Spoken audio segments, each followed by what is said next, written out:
So, some people grow up knowing exactly who they're going to be. And then some people realize at some point the NBA isn't calling and they pivot into becoming a creative director instead.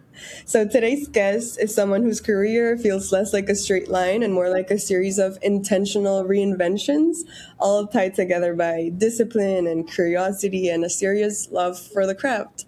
So welcome Tom Francesconi, who has built work for global brands, led teams across agencies and platforms, and taught the next generations of creatives, and somehow still talks about his early agency days like summer camp.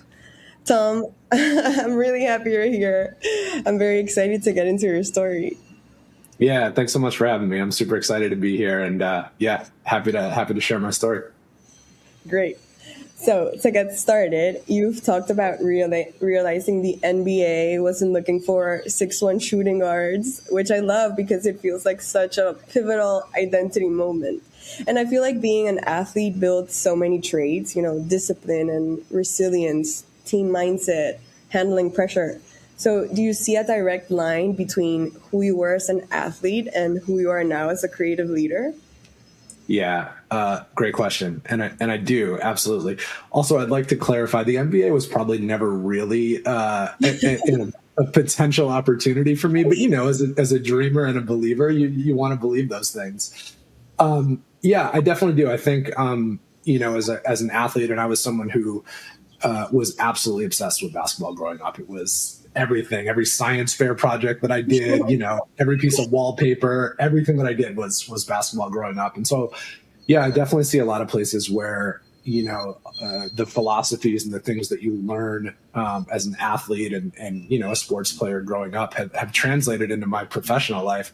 I think a few things that I could call out specifically to get better as an athlete, especially particularly a basketball player, there's drills, there's layup lines, there's dribbling drills, there's all those kind of fine skills, those nuanced things that you need to do, those really foundational kind of simple things that have huge impactful results. And I think for me, anytime that I feel stuck, even if I just feel like, hey, I'm not growing at the speed that I want to, or I'm not coming up with the ideas and the things that I want to, I'll go back to those drills, but I'll do it, in my art, in my design, in my creativity sense. So I'll go back to, early typography drills that I learned in school. I'll go back to like my kind of deck of cards of, insights and things to play with. I just go back to a number of different kind of drills and really kind of foundational practices to make sure that I'm always, skill building and growing as much as I possibly can. So I think there's that. I think there's definitely the teamwork aspect of it, especially being, a creative leader. You have to know how to function in a team. Absolutely. You have to know how to utilize everybody's best skill set, where your weaknesses are, and kind of make those strengths. And so I think that certainly has translated over from being an athlete.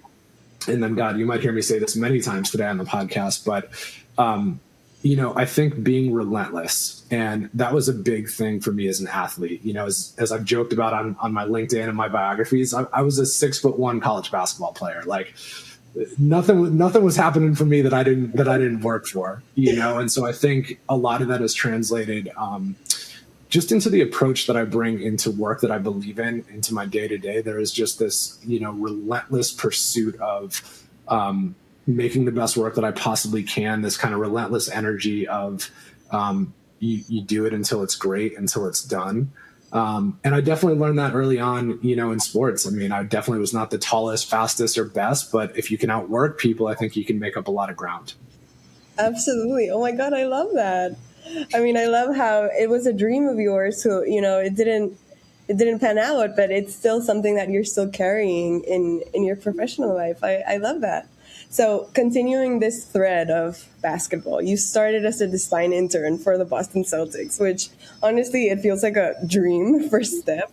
So can you walk us through how that experience was for you and what being that close to a professional sports organization teach you about brand and fandom and storytelling? Yeah, absolutely. It was a dream, and it was, God, it all happened so serendipitously and almost by chance. So I had known that I wanted to work in sports for a while. I mean, really before graphic design was even, the thing that I was focused on, like I said, sports was always my first love, basketball in particular. And so I went to school at LaSalle College, which was in Newton, Massachusetts, about probably 20 minutes or so outside of Boston. So the Celtics were always right there, right? That was the team. Growing up in Connecticut, we didn't have a pro team. I happened to be a Bulls fan because of Michael Jordan, but the Celtics were always right there in college. And I just happened to take a sports management class the year before I got the internship, my last semester the year before. And I only took it because my roommate was a sports major and he was leaving the next year. And I was like, oh, let's take a class together. I love sports. I'll get into this. Why not? And I happened to meet the professor and become good friends with her. Her name was Janice. And Janice had a connection to the Celtics. And so at the end of that year, I believe that was the end of my junior year. I was going into my senior year. And I needed an internship. That was kind of part of the whole deal with the design program. And so I leaned on Janice and asked, if she could call in any favors. And she did. And she got me at least into the interview stage. And I met the creative director, Keith Sliney, who I believe is still there and is an amazing human and a great creative director. And to my shock, I got interviewed. I got the job. And the craziest part about it was, maybe about 2 weeks after I got the job, which I was already over the moon about, I then found out that they traded for Ray Allen and then they traded for Kevin Garnett. And all of a sudden, the Boston Celtics went from being just a team in Boston that was decent to the focal point, the spotlight of the entire NBA that year. It's crazy. And I mean, it was just incredible to watch that whole operation take place. And it's, at the time, at least, it wasn't an overwhelmingly large amount of people doing things. Like I worked across the street from the Garden at the office that the Celtics have. And it was a pretty lean machine team. One of the coolest things was, I think I used to go there every Tuesday and Thursday. And as many, creative directors and producers and photographers and all the business folks that were sitting there in the office, you would also run into Danny Ainge or JoJo White, or some of the old players would just happen to be walking through the office. And it was like, oh my God, I'm in the same room as you. Like, this is amazing. And that year was just so magical. They happened to win the championship that year. It was just such incredible energy in the Garden. And I basically, during every home game, I basically got to sit either behind the bench where all the interns sat or in any open seat in the Garden. And so, my God, I saw James and Shaq and Allen. I mean, just Kobe, everyone that I loved up close and personal for a whole season. It was amazing. It was amazing. Wow. Oh my God. That's so fun that you were there the period where they boomed. Yeah. You're very lucky. And I'll tell you what, you had asked about storytelling and whatnot. One of the things that I appreciated the most about them is the way that they leaned into the hype.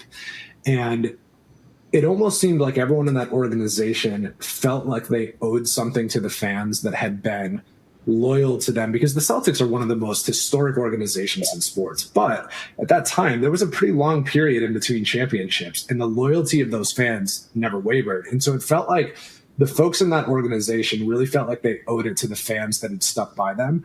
And so they really went the extra length. Like, I'm talking about opening night, they had fireworks inside the Boston Garden. Whoa. I mean, the things that they would do to just elevate the fan experience and give back to those fans that stuck with them through all those years was quite remarkable to watch and be a part of. I love that. That's beautiful. Yeah, so, really nice. You've said your time at Mullen-Lowe felt like sleepaway camp, which it was just something that stuck with me so much.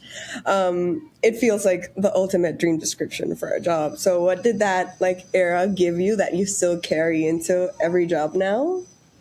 Yeah, it was. It really, I love referring to it as sleepaway camp. And unfortunately now, rest in peace, Mullen. Mullen is no longer, with the big mergers that have taken place, which is such a shame. But yeah, to go back at that time, I mean, when I joined Mullen, I think that they had just gotten Ad Age or Adweek's number 2 agency in the world. And, they started as a small 10 or 15 person shop in the North Shore of Massachusetts. They weren't even in the city of Boston, and they built their way up. By the time I joined, they were on Broad Street in Boston. And I refer to that place as sleepaway camp just because the energy there was just, it was full of play. And sure, part of it was I was 24 years old. It was my first job in advertising. Everything was just sparkly and brand new. But everything was just full of play there. The spirit there was so rebellious and adventurous, and everyone was just so dedicated to the task at hand of just making great work, no matter what it took. And listen, there were plenty of late nights. I mean, shout out Chris Brady, my old creative director, for letting me sleep in his office probably numerous times, maybe more times than he even realizes. There were definitely a lot of late nights and a lot of elbow grease and grinding out work, but it never felt tedious.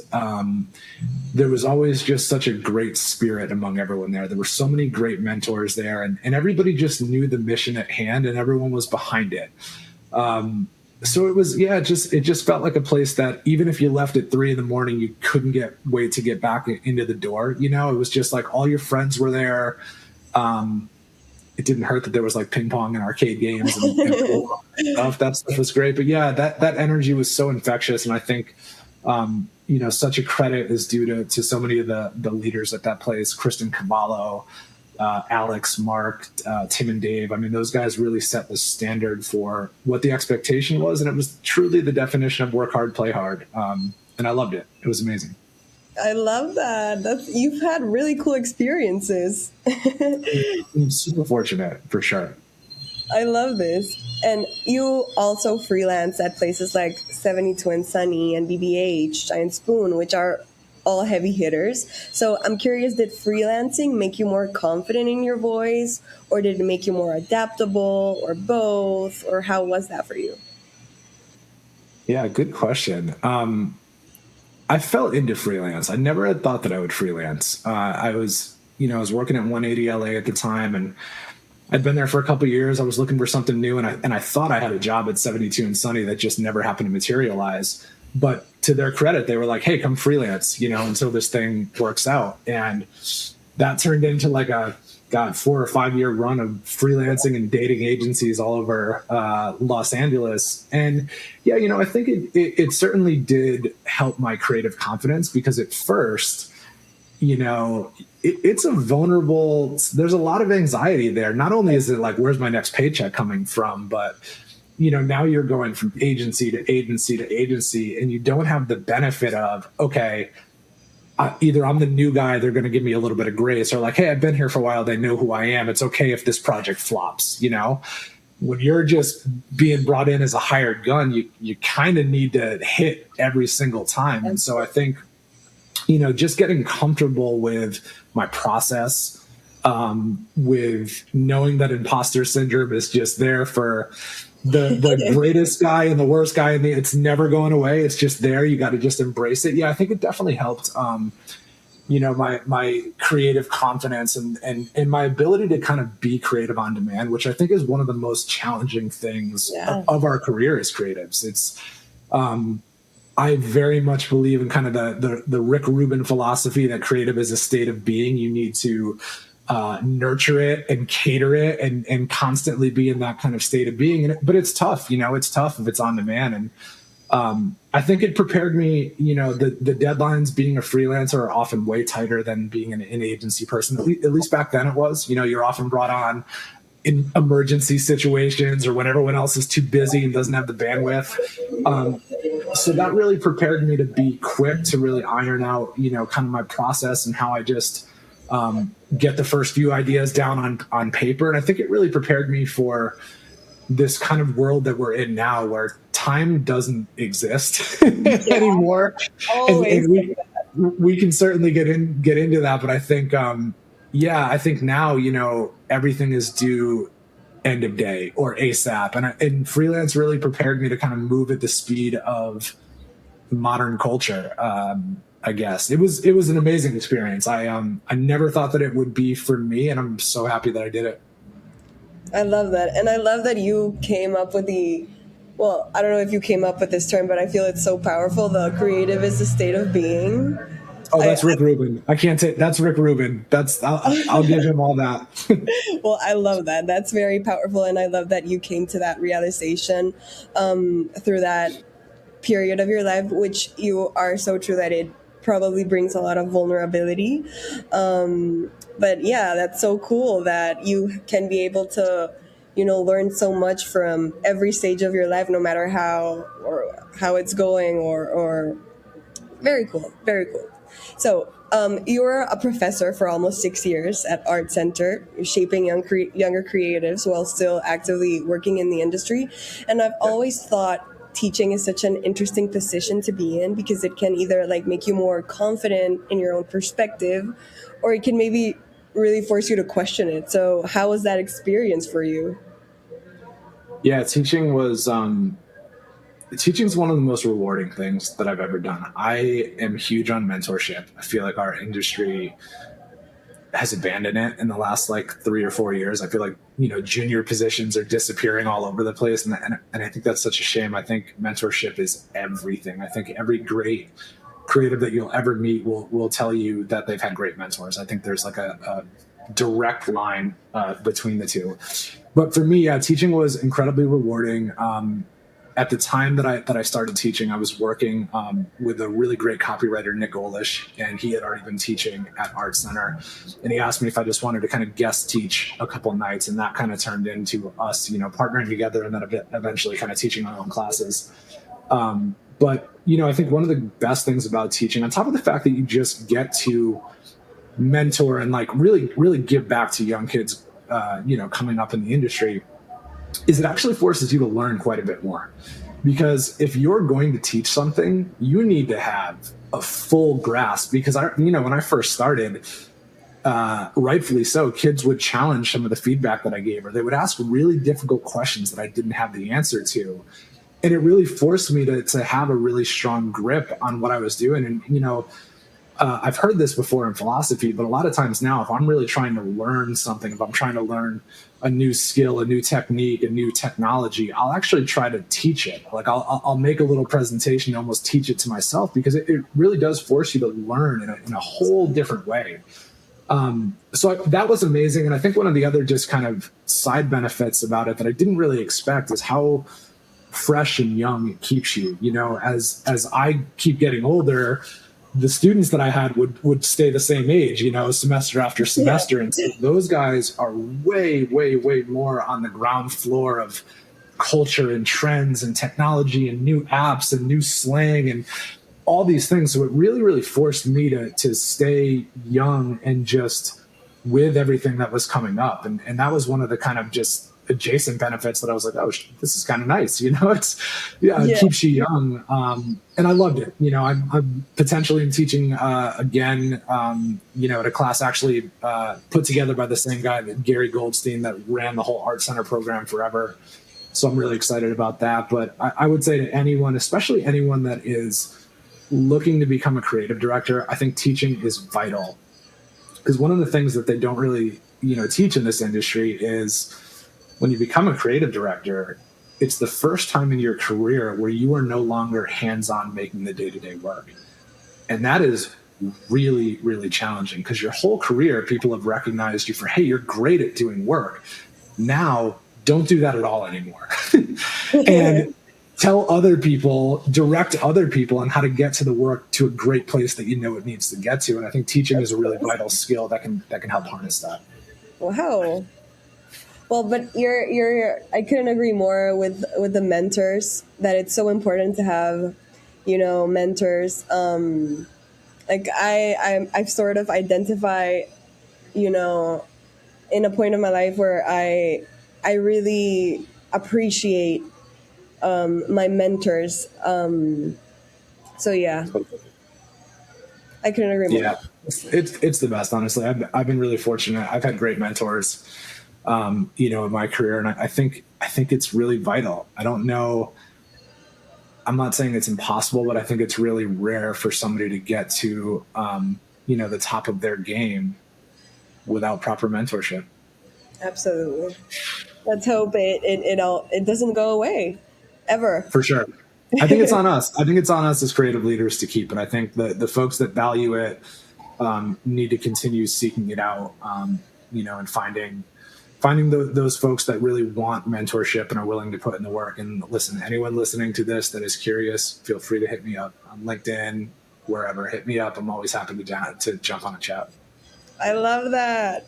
So you worked as creative director for Messenger at Facebook during a time when tech brands were redefining communication. So how does working in tech differ from traditional agency work creatively? Man, first of all, that job was terrifying. That job, I had never been a creative director in my entire life, and I actually interviewed for an ACD role and happened to get the creative director role. And Whoa. it was crazy. I had always worked with a partner. I had never been a creative director, so that was my first time just jumping head first in the creative direction.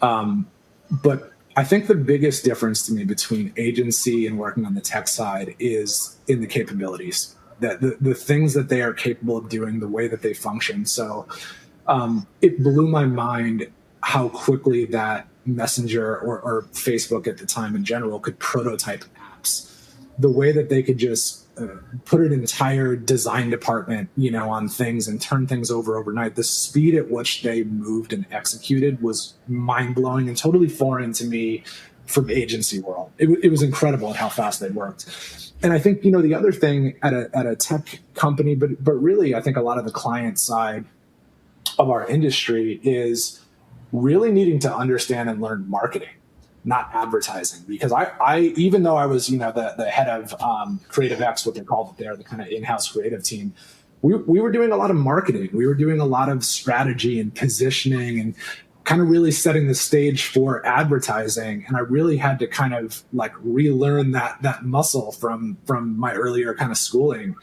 And just the kind of bridges that need to be built at those places are so different than at an ad agency. At an ad agency, everyone's kind of there on the same team. It's really, at the end of the day, all about the creative output holistically. At the tech agency, they have a whole product design team whose job, really before I got there, was the marketing, but whose job is to make the product as efficient, as beautiful, as relevant as possible. And we have to work together to make sure that everything that they are putting their blood, sweat, and tears into is actually coming through in our marketing and our advertising. And there were just so many different bridges that needed to be built when I got there, that they were all kind of foreign languages at first. But God, I had a great team there. And you talk about mentors. My guy Abdul, who was our ECD there, taught me so much about craft and just about human relationships and kind of how to build them that I still carry with me every single day. So I was really fortunate there to be able to take that huge leap and that huge jump around a place that was insanely capable, insanely talented. And I think because of that, it made my landing a lot softer. Hopefully the folks that worked for me didn't realize how terrifying it was at the time. I love that. That seems like such a crazy learning experience. And I love that you mentioned that you were scared and that you felt like sort of out of your comfort zone. And I feel like that's something that we always carry, being scared, but it's still important to take that leap and believe in yourself. So I love that was the perspective that you were carrying. So you've worked across sports and entertainment, consumer brands, and large-scale platforms, very different audiences and pressures. So when you're evaluating an idea, what's the signal that tells you like this is the one? Like, what does a strong idea feel like to you? Ooh, good question. I think there's a few signals. I think the most important thing for me is that it makes people feel something, based on whatever our strategy or our brief is. I think that I really like to approach advertising as entertainment. I think it is our duty as creatives and creative leaders to entertain people, especially in this modern world where there is so much content and stimulus and things that are pulling our attention spans. I think that if we expect people to spend time with us, I think that it's our duty to entertain them and make them feel something throughout their day. So that's the first thing. Does it make you feel something? I really want all the work, if possible, to be steeped in culture. I think the more that we can pull from cultural truths and human truths, the more that we can kind of get to that layer of emotion that makes us human and really make it resonate with people. I want things to be extremely something. So whether they are extremely ridiculous, extremely profound, extremely sad, whatever it is, I think, you know, Jason Bagley, who's an amazing executive creative director, kind of calls it push it to the edge of madness. And I wholeheartedly I believe in love that. pushing things to the edge of madness. And I think a lot of the things that I just ask myself is like, what's the one thing that I want people to take away from this? Like, how can we get this down to its most simplest form? And, a lot of times when I'm looking at work, that's really the kind of cutting room process that I go through is, okay, cool. It makes me feel something, maybe it's provocative. It's to its extreme. Is it the simplest form that it can be? How's the storytelling in it? I think the storytelling for me is always key. That's actually the class that potentially I'll be teaching is all about storytelling in every single thing that we do. So now I'm just rambling, but yes, those are a few of the things that I really, really believe in when it comes to just assessing creative work and what I think makes great work stand out from the rest. That's cool. I love that perspective that you and your team have. And I was very curious by something I saw on your LinkedIn that you also mentioned how the industry now feels like it's valuing efficiency and technology over humanity. So when did you start feeling that shift, and how has it changed the way you lead? Yeah, I think I started feeling that shift, I would say probably within the last maybe year or two. And, it's really with the new adaption of AI Yeah. that obviously has taken our industry and many industries by storm. And I welcome it. I think AI is amazing. I literally use it every single day in my workflows. I think it's super powerful. My fear is the way that we are implementing it, specifically into advertising and creative industries. And I see that rather than using it and leveraging it to give us more time to be creative, again, going back to this idea that creative is a state of being, I think that we need time to have these serendipitous moments, have these conversations that mean nothing but lead to a huge breakthrough or a huge idea. I think we used to have that time. We used to be able to hang out by the couches. We used to be able to play ping pong, not because we were lazy, but because we had the proper time to actually think through ideas. And what I've seen recently is that because we can do things quicker and faster and more efficient, we are using that to fill every waking hour of the day that we have. And I don't think that's the right way to do it. I think that we should be using it to give ourselves time back to put meaning and soul back into work, because I've seen that kind of leave. I think if you look at the last couple of Super Bowls, for example, Super Bowls are the grand stage of advertising. That's supposed to be the best work that we can possibly do. And while it's always been filled with celebrities and kind of big budgets, to me, that's so much of what it's become now. We've lost the soul. We've lost the meaning. We've lost the iconic work that defines the Super Bowl and makes people excited for it. I mean, there's still a couple of great ones this year. Levi's I thought was fantastic. I thought the Claude work was really well done. There still, of course, is great work. And I think that's part of the problem is a lot of the work now, it still checks boxes. It still gets approved by clients, but we've kind of lost that soul and that meaning because we've been forced to work at such a breakneck speed. And so, some of the things that I have tried to do as much as I can as a creative leader with our team is really emphasize basically what I call taking advantage of AI, using the fact that it is so much faster, finding and ironing out your processes, your go-tos, the way that you use it to do research, the way that you use it to scour the interwebs in ways that would have taken you hours upon hours before. Use it to give yourself time back, because our deadlines, our timelines, those are not going to slow down. I get it. As a business owner, you got to keep up with the speed of the demand of clients. And so we're not going to, that is not going to slow down, at least in the foreseeable future. So I really try to teach my teams, how to use AI and take advantage of it and find processes that give the time back that agencies are not going to give you back right now. I love that you are a director, a leader who has this perspective because, I mean, yeah, like you said, the boxes are ticking, the clients are approving, but what is it without a soul? What is what is a work, what is life without soul, without a heart. So I love that. I feel like your work is very heart centric, and I love that. So you mentioned being grateful for clients and teammates who fight for great work. So what does fighting for great work actually look like behind the scenes? I'm laughing because if my mother listens to this, she will appreciate this. Ever since I was probably about 3 or 4 years old, I have been called relentless.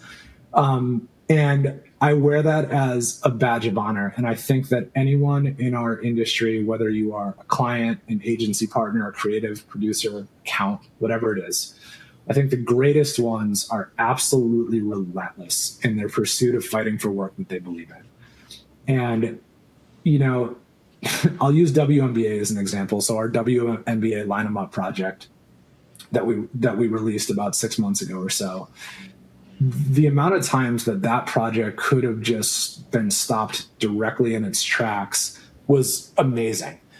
But because there was this kind of relentless pursuit behind it of we will not accept no, there is no way that this thing is not happening.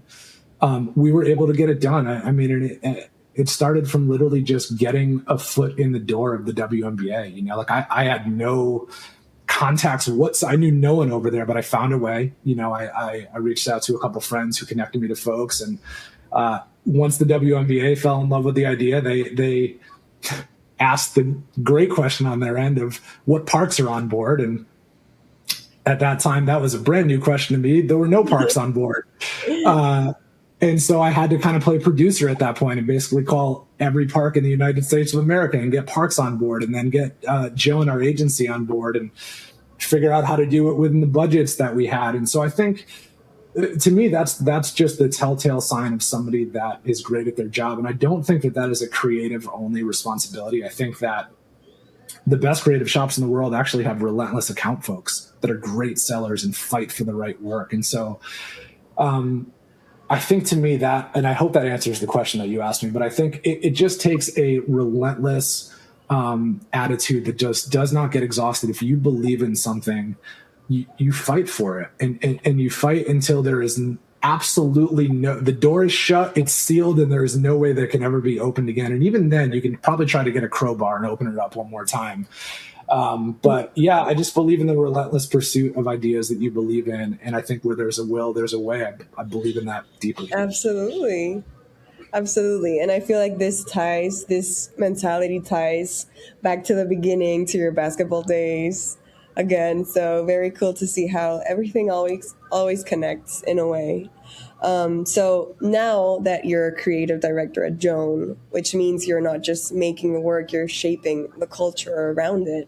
So at this stage, has your relationship to creativity changed? And what are you less willing to compromise on now that maybe you would have earlier in your career? Yeah, good question. God, things that I'm willing to not compromise on. I would say, I think there's a few things. I think you take on a different responsibility as a creative director, because now you are not only coming up with ideas and kind of putting your own voice out there, but you have an entire team and at sometimes really an agency that you're responsible for fostering. And so I think a few things for me have changed. I think they've always been in the back of my head, but now they're really at the forefront. I deeply believe that every project can be great. I do, whether it's a banner assignment or it's a Super Bowl ad. I really do believe that everything can be great. And I think that it is, my responsibility as a creative leader to kind of infiltrate that belief throughout the agency. Because if I don't believe it can be great, why would anyone else on my team or in the account department, why would anyone else think that it can be great? So I think that's been one thing that I've really kind of tried to pride myself on. I really believe deeply in never presenting bad work. I think that if you present bad work, there is a chance that you can make bad work. And bad work is just as difficult to make as great work. Just the end result is different, Yeah. but it's every bit as painful as it can be. And I think, the more that I've become a leader, and I think that this is probably a natural evolution for most creatives, the more that strategy has really infiltrated my work. I think it's natural when you're first a creative, you just jump right into ideation. What is it? What could it be? But, the more I've grown as a creative and especially as a leader, my relationship to strategy is uncompromising. I think that creative work, design, ads without strategy are almost just art, and it's more for us than it is really for the task at hand. I think there's a place for it for sure, but it feels like it is more art than it is advertising to me. And so I think as a creative leader in advertising, it's no longer possible for me to like untie strategy from creative anymore. That's very interesting. So I wanna finish with a more personal question. So if you could sit down with that 24-year-old boy who didn't want to take no for an answer at Lillen, so what would you want him to understand, not about getting the job, but about building a career in this industry? Man, I think that I think that I would tell him that, hey, keep doing what you're doing. Keep pursuing the things that you're pursuing. Keep the same energy that you have. Maybe do it a little bit more professionally. Maybe don't be so much of a hothead. Passionate is maybe the way to put it. But I would tell him, honestly, I would tell him that, your heart, your passion is in the right place. Continue to pursue the things that you are. Find great mentors. And I think this is advice for anyone starting out. Find great mentors. Train your eye as early and as often as possible on great work. Take in great work every single day. Make a point of looking at, watching, really, really understanding great work. And I think the last thing that I would say is, on top of understanding your voice and the things that you like, force yourself to understand why. I think that's one of the biggest shifts that can be made from a creative executioner to a creative leader, is understanding the why behind the reason that you do things. Because if you are going to lead and direct work, it's not enough anymore to know what is right and what feels good, but why. How can you push people that when the work is not there, what direction do you give them? What's the why behind that direction, and why you're trying to push them where they're pushing? Because they will ask, and you better know, the answer as their leader. You better have those answers. But otherwise, I'd just be like, keep going, kid. You're doing great. I love that. He would be so proud of you. Thank you. Well, thank you so much for joining us today. This has been such a cool conversation. I love your perspective, and I love the heart and soul that you put into everything you do. So thank you so much for taking the time. It has been such a treat. So yeah, thank you so much. Yeah, thank you. This has been great. I really appreciate you having me on, and this was a pleasure. You've been listening to Fully Managed, brought to you by Penji. Check out the show notes to learn more about today's guest, and to learn more about Penji, the human-first creative subscription service, head over to penji.co. And by the way, if you're still listening, it would mean the absolute world to us if you were to share this podcast with a friend, and of course, subscribe.